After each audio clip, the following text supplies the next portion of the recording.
کل کے سبق میں آخر میں ہم نے کچھ اشارے کے الفاظ سیکھے تھے، اشارے کے لیے کہ اگر قریب کے لیے اشارہ کرنا ہے اور مذکر کے لیے کرنا ہے تو ہم کیا لفظ استعمال کریں گے؟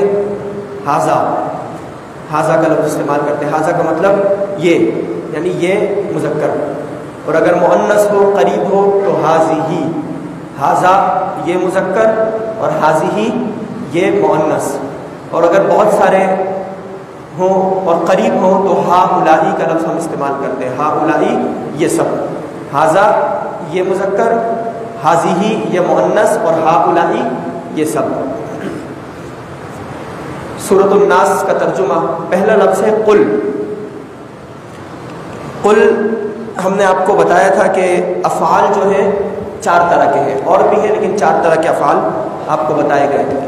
ایک فعل ماضی گزرا ہوا زمانہ، دوسرا فعل مضارع جس میں موجودہ اور آئندہ زمانہ ہو، تیسرا فعل امر جس میں حکم دیا جا رہا ہو، اور چوتھا فعل نہی جس میں منع کیا جا رہا ہو کہ فلاں کام نہیں کرو۔ تو یہ جو قل کا لفظ ہے یہ فعل امر ہے، اس میں حکم دیا جا رہا ہے۔ قل کا مطلب ہے کہہ دو، قل کہو، کہو بھی کہہ سکتے ہیں، کہہ دو بھی کہہ سکتے ہیں۔ نبی کریم صلی اللہ علیہ وسلم کو اللہ رب العالمین کہہ رہا ہے کہ قل کہہ دیجئے، اعوذ، اعوذ پہلے بھی گزرا ہے، آپ ترجمہ بتائیں جی۔ میں پناہ مانگتا ہوں، زبردست، میں پناہ مانگتا ہوں۔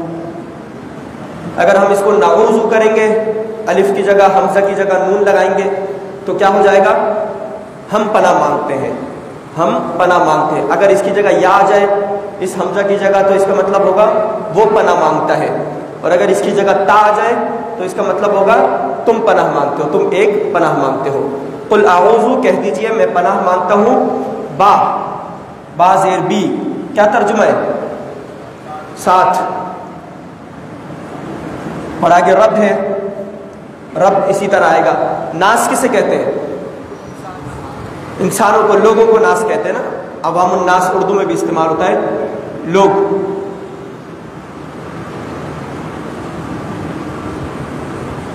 ترجمہ بن جائے گا کہہ دیجئے میں پناہ مانگتا ہوں لوگوں کے رب کے ساتھ، یعنی لوگوں کے رب کی۔ ملک کسے کہتے ہیں؟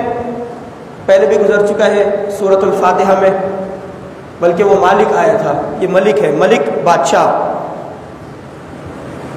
الناس لوگ، دوبارہ سے، یعنی لوگوں کے بادشاہ کی، میں پناہ مانگتا ہوں لوگوں کے بادشاہ کی۔ الہ کسے کہتے ہیں؟ معبود کو کہتے ہیں۔ الناس لوگ،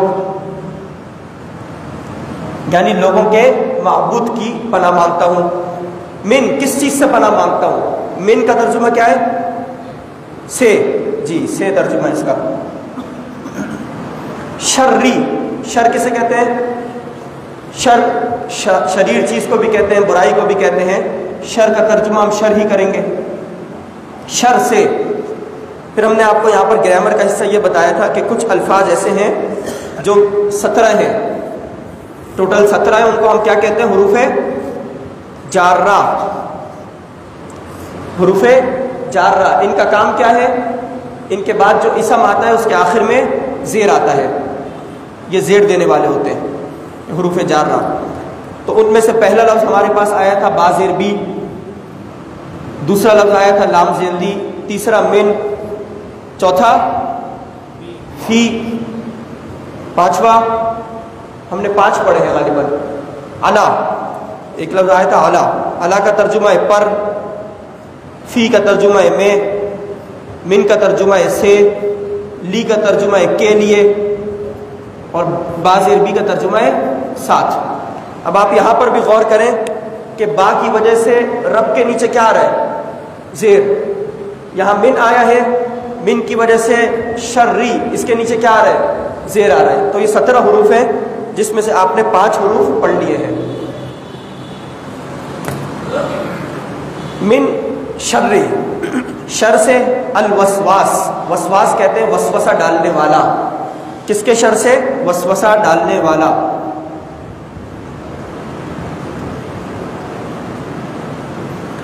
الخناس، خناس کہتے ہیں بار بار پلٹ کر آنے والے کو. اب شیطان ہے، وسوسہ ڈالتا ہے، آپ پھر نماز کا اہتمام کرتے ہیں یا روزے کا اہتمام کرتے ہیں، وہ چلا جاتا ہے، پھر دوبارہ پلٹ کر آتا ہے، پھر وسوسہ ڈالتا ہے، جاتا ہے، پھر آتا ہے، وسوسہ ڈالتا ہے. تو خناس کا مطلب ہے بار بار پلٹ کر آنے والا.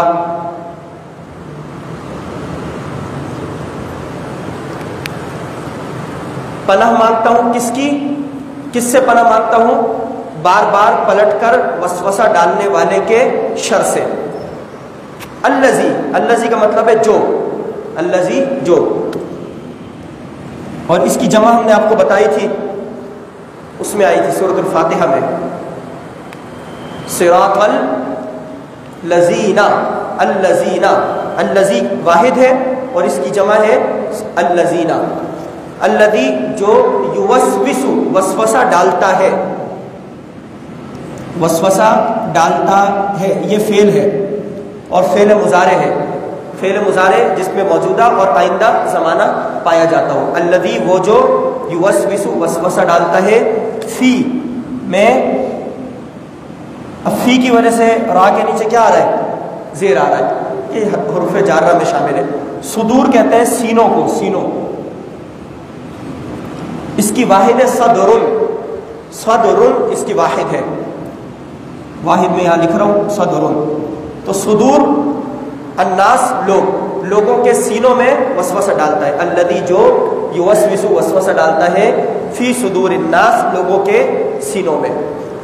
آپ دل بھی مراد لے سکتے ہیں، لوگوں کے دلوں میں وسوسہ ڈالتا ہے. من سے الجنتی، جن جنوں کو کہتے ہیں، جنہ جنوں. والناس اور لوگ، لوگوں میں سے اور جنوں میں سے. جنوں میں سے بھی اور لوگوں میں سے بھی ایسے شیاطین موجود ہوتے ہیں جو وسوسہ ڈالنے کا کام کرتے ہیں.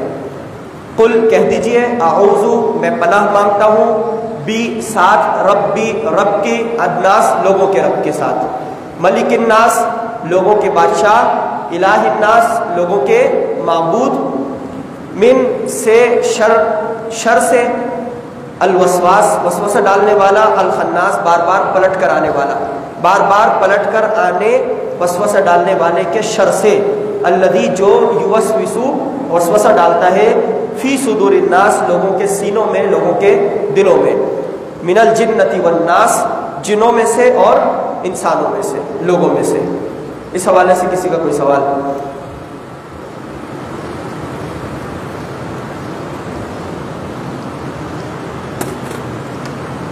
ایک عربی کا قاعدہ بیان کر کے ہم اپنی کلاس کو مکمل کریں گے.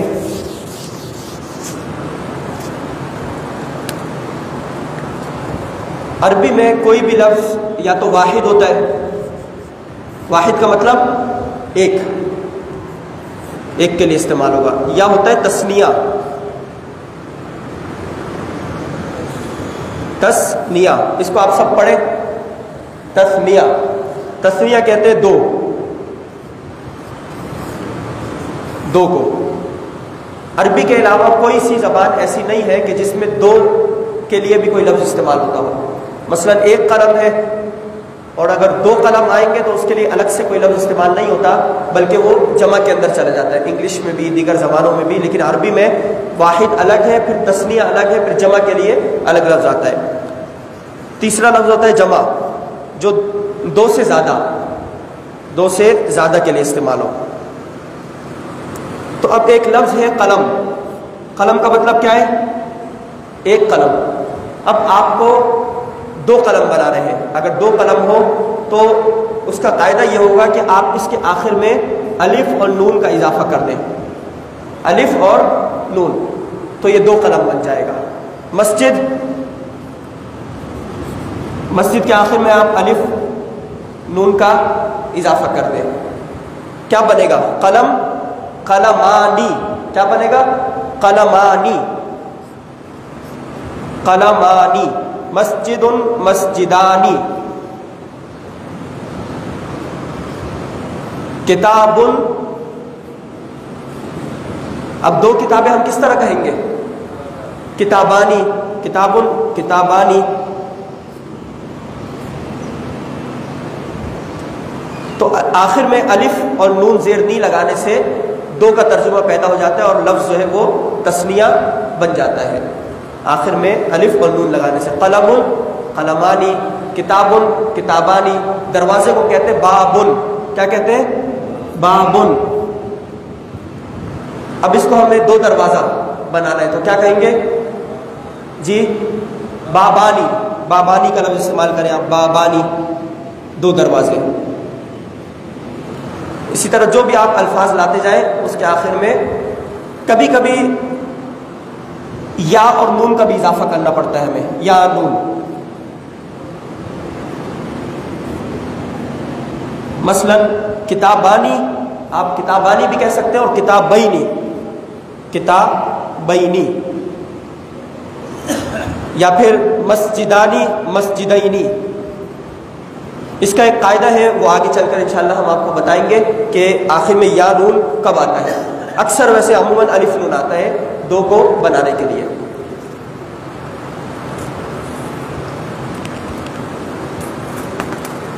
اس کے حوالے سے کسی کا کوئی سوال کچھ پوچھنا ہے؟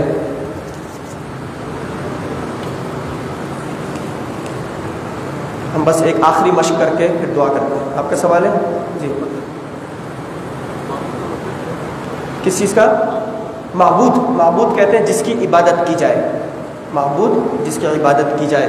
الہ الناس، لوگوں کے معبود. ہم اللہ کی عبادت کرتے ہیں تو اللہ مراد ہے یہاں پر معبود.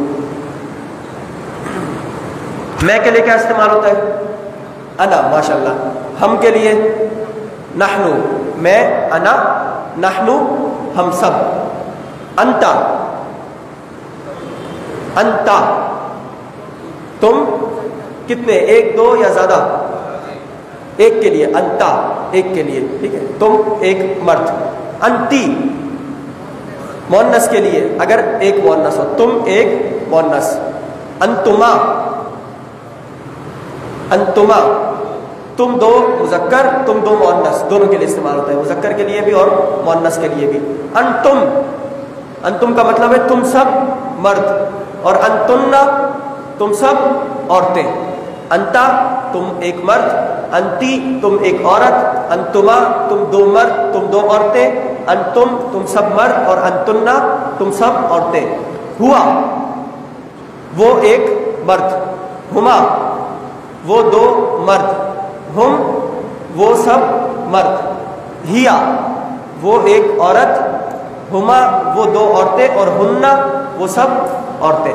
یہ اس کو ہم کہتے ہیں گردان. جب ہم پڑھتے تھے تو ہمارے اساتذہ جو ہے ہم سے رٹا لگواتے تھے. یہ 14 صیغوں کی گردان ہوا کرتی ہے. مثلا ایک لفظ ہے ضربا. اب ضربا کا ہم پوری گردان بناتے تھے، پھر اس کو رٹے لگاتے تھے. ضربا، ضربا، ضربو، ضربت، ضربتا، ضربنا، ضربتا، ضربتما، ضربتم. تو اس طرح جو ہے آسانی سے یاد بھی ہو جاتا تھا. اسی طرح یہ جو الفاظ ہیں ان کو بھی آپ یاد کریں. ہوا، ہما، ہم، ہیا، ہما، ہمنا، انتا، انتما، انتم، انتی، انتما، انتنا، انا، نحنو. جب آپ اس طرح رٹا ماریں گے تو آپ کو جو اچھی طرح ذہن میں بھی بیٹھ جائے گا، اس کا ترجمہ بھی یاد ہو جائے گا. دعا کرتے ہیں. کل انشاءاللہ سورۃ الفلق کا ترجمہ ہم سیکھیں گے، سورہ اخلاص اور فلق. الحمدللہ رب العالمین والصلاۃ والسلام علی رسولہ الکریم. اللہم انت السلام و منک السلام تبارک یا ذا الجلال والاکرام. یا اللہ یا ارحم الراحمین، ہمیں دین کا علم سیکھنے کی توفیق عطا فرما. قرآن کا ترجمہ، نماز کا ترجمہ سیکھنے کی توفیق عطا فرما. یا ارحم الراحمین، ہمارے دلوں میں پرہیزگاری پیدا فرما. یا اللہ اپنی محبت پیدا فرما. یا ارحم الراحمین، تقوی کے ساتھ زندگی گزارنے کی توفیق عطا فرما.